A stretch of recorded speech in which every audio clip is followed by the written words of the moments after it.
محمد يا لوی بحر نور. السلام علیکم ورحمۃ اللہ وبرکاتہ. لیدونکو په دې کې چې تاسو به روغ جوړ یاست. نن را سره ډېر محترم شخص، مشهور شخص چې تاسو په میډیا باندې، په تلویزیونونو باندې د مرکې ګورئ، په فیسبوک، په بي بي سي وغیرہ نورو مختلفو پیجونو نه د دې ویډیوګانو به تاسو لیدلي وي. د ده نوم دی هغه توریالی همت صاحب چې سیاسي شنونکو کې یو ډېر ښه رول لوبوي او ډېر ښه معلومات لري په حساب کې د نړۍ د افغانستان جغرافیه ټوله د په ذهن کې ده او الحمدلله په دې حالاتو باندې ډېر ښه پوهېږي، ډېر ښه جوابونه کوي. دا به تاسو ډېر تعقیب کړی. نورې زه مخکې تعارف نشم کولی، خو نن زموږ سټوډیو ته راغلی دی. دغه سټوډیو کې د موږ سره مېلمه دی. زموږ دا سټوډیو دا مدرسه د رحیم الله شیخ صاحب د مزار په نوم یادېږي چې دا یو حاجي صاحب جوړه کړې ده. د حاجي صاحب نوم دی حاجي نور احمد عالم. نو نن د ده نه پوښتنه کوو مونږ محترم توریالي همت صاحب نه چې څه تحلیل او څه نظر لري زموږ په د خدماتو باندې چې موږ د عوامو دپاره، د علماو دپاره یو عظیم خدمت روان کړی په میډیا باندې. دلته چې کوم د دوی تلاوتونه، نعتونه، تقاریر ویډیو کېږي، اډیو کېږي او دا خدمت ډېر پخوا نه موږ روان کړی دی او د دې بنیاد او بنسټګر حاجي نور احمد عالم صاحب ایښی دی. تاسو توریالی همت صاحب زموږ په دې سټوډیو باندې، په دې جامعه باندې تاسو څه نظر لرئ، زموږ په نعتخوانۍ باندې؟ نو که په دې راته یو تحلیل د عوامو ته ورکړئ موږ به ډېر خوشحاله شو. بسم الله الرحمن الرحیم. محترم او قدرمن صلاح الدین انتظار صاحب، تا ته لیدونکو او اوریدونکو ته السلام علیکم ورحمت الله وبرکاته. وعلیکم السلام. واقعیت خبر چې و شنیدن کی بوت مانند دیدن. زه چې د مدرسې تر دننه سوم نو ما چې مدرسه ولیدله، شاګردان مې ولیدل، استادان مې ولیدل او دا ساحه مې ولیدله چې 15 جریبه مدرسه ده. کوټې مې چې 40 کوټې لري، 2 لوی هالونه لري، 10 په 15 کې 2 لوی هالونه او ډېره عظیمه کتابخانه مې ولیدله چې هر کتاب وغواړې او دلته پیدا کېږي.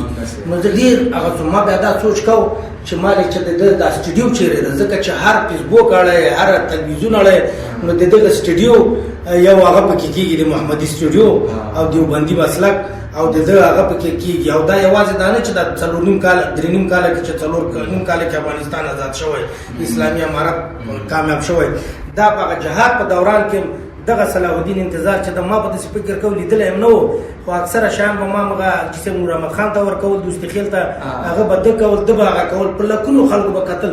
ما فکر کو چې دا به ډېر جسیم و، ډېر غوښن و، ډېر داسې چنار غوندې اوږد و، داسې ښه تکړه و ښه. خو هغه چې ومې لید الحمدلله هغه شی نه و. خو اخلاق چې ما څه سوچ کو، اخلاق او فهم و دانش یې د ما سوچ نه څو چنده زیات و. زه ډېر خوشحاله شوم ځکه چې قرآن کې خدای وایي وجاهدوا باموالکم وانفسکم حتی والسنتکم مرازین، چې تاسو په ژبه باندې، نو ده په ژبه جهاد کړی، په قلم یې کړی، ډېر یو ښه خدای ورکړی. الله دې په دغه کور سره تل تر و تازه ساتي. نو ما یو دا تحلیل دی چې د امریکایان 4 شیانو مات کړل. اول له دغه نعتونو، شعرونو، دا جذباتي نظمونو نه لکه تاسې چې ویلې، دوی یو جوړونکی دی، ویونکی. یو ښه شعر به وي خو هغه ویونکی مزه چې نه وي هغه بیا هغه نه وي، او ویونکی هم که څونه تکړه چې شعر مزهدار نه یم، نو ده چې څومره شعرونه ویلي دي هغه کیفیت هم ښه ده، ماهیت هم ښه ده او هغه مفهوم هم ښه ده او د اواز هم د ښه ده. نو د ډېر اثر کړی. نو دا ډېر فدایان چې زه ځینې پېژنم د همده د شعرونو د د اواز په نتیجه کې فدایي حملې ته ځان برابر کړی. دا څو ځل بندي شوی. په همغه وخت کې مو په پټه پټه پاکستان ته هم راته، شیخ رحیم الله صاحب ته مونږ ته پته وه، نور احمد خان ته او د ما ملاقات ورسره نه و شوی، خو ډېرې زیاتې خبرې هم جهاد په وخت کې ورسره هر وخت کړي دي چې وروره دا او دا او دا. نو دومره د اسلامي امارت طرفدار و چې حتی یوه ورځ له ما سره هم هغه وکړو چې دغه ځای کې اوس د اسلامي طالبانو تحریک نه ده، د اسلامي امارت ده، دا د په فهم او په سیاسي او علمي درایت باندې دلالت کوي. نو ما داسې فکر کوم چې دا سټوډیو به هم دومره عظیم او لوی لکه کتابخانه یا لکه دا 600 کسان چې دلته لیله دي او لږ نور هم تقویه شي. اوس هم ښه ده، خو دومره نه چې ما څونه سوچ کوم. باید دا ډېر چې ژوندی برق باید ټولې مدرسې ته شي، خصوصا دته داسې مې په نورو باندې هم غږ ده، په تجارانو باندې چې هغوی هم دغه د حاجي صاحب نور احمد خان، دوستي خیل، ابو مشعل غوندې هغوی هم دقسې کارونه وکړي لکه چې دا هلته کېږي.